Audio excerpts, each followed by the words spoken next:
Ketika Tuhan mengizinkan padang gurun dalam kehidupan, ada masa di mana kita merasa seperti berada di padang gurun. Masa di mana segalanya terasa kering, doa terasa hampa, jawaban tidak kunjung datang, dan arah hidup terasa tidak jelas. Kita berjalan, tetapi tidak tahu kemana kita akan sampai. Kita berharap, tetapi seolah tidak ada tanda perubahan. Padang gurun bukan tempat yang nyaman.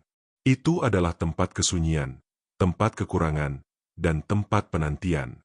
Di sana, kita tidak memiliki banyak pilihan selain bertahan. Di masa seperti itu, kita sering bertanya, Tuhan, mengapa aku harus melalui ini?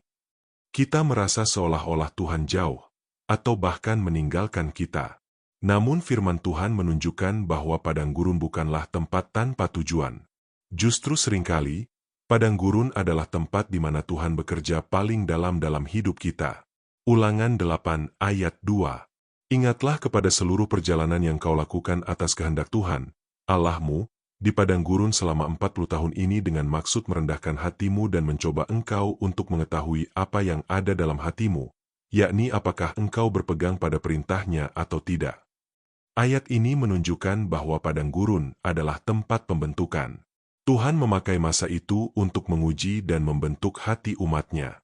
Bukan untuk menghancurkan, tetapi untuk memurnikan.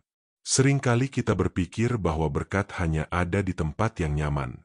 Namun Tuhan sering membawa kita ke padang gurun untuk mengajar kita hal-hal yang tidak bisa kita pelajari di tempat lain. Di padang gurun, kita belajar bergantung sepenuhnya kepada Tuhan.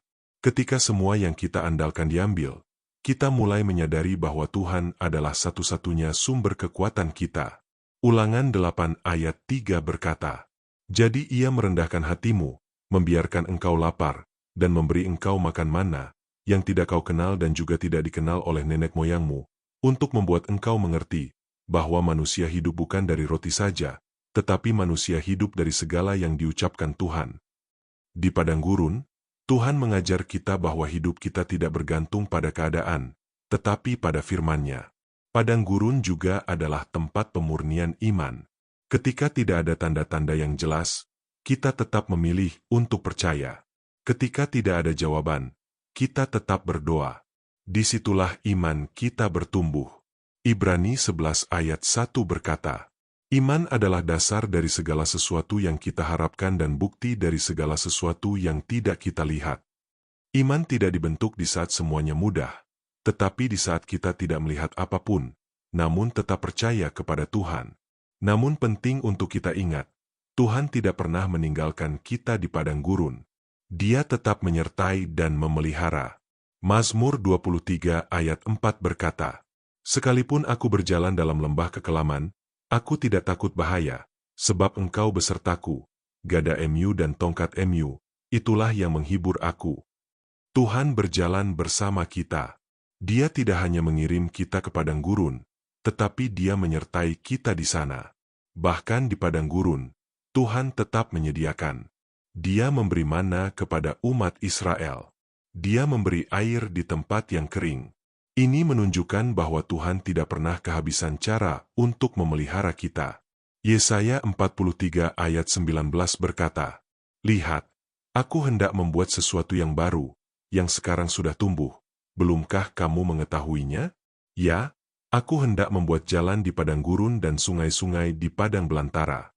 Tuhan bisa membuat jalan di padang gurun. Dia bisa menghadirkan kehidupan di tempat yang kering.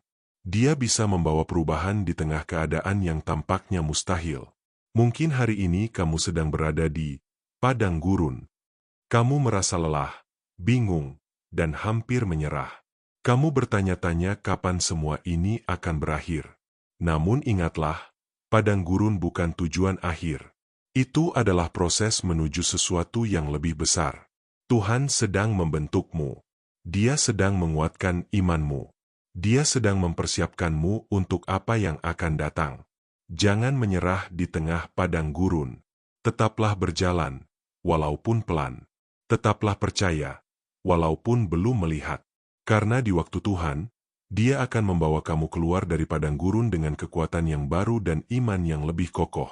Mari berdoa. Tuhan, Di saat aku berada dalam padang gurun hidupku, aku datang kepadamu. Terima kasih karena Engkau tidak pernah meninggalkanku. Walaupun aku tidak selalu mengerti apa yang sedang terjadi, aku percaya Engkau sedang bekerja dalam hidupku. Kuatkan imanku, ajarku untuk tetap setia, dan tuntun aku melewati setiap proses ini. Aku percaya Engkau akan membawa aku kepada rencana MU yang indah. Di dalam nama Tuhan Yesus aku berdoa. Amin. Jika renungan ini memberkati hidupmu, jangan lupa untuk like, subscribe, dan bagikan kepada orang lain supaya semakin banyak orang dikuatkan oleh firman Tuhan.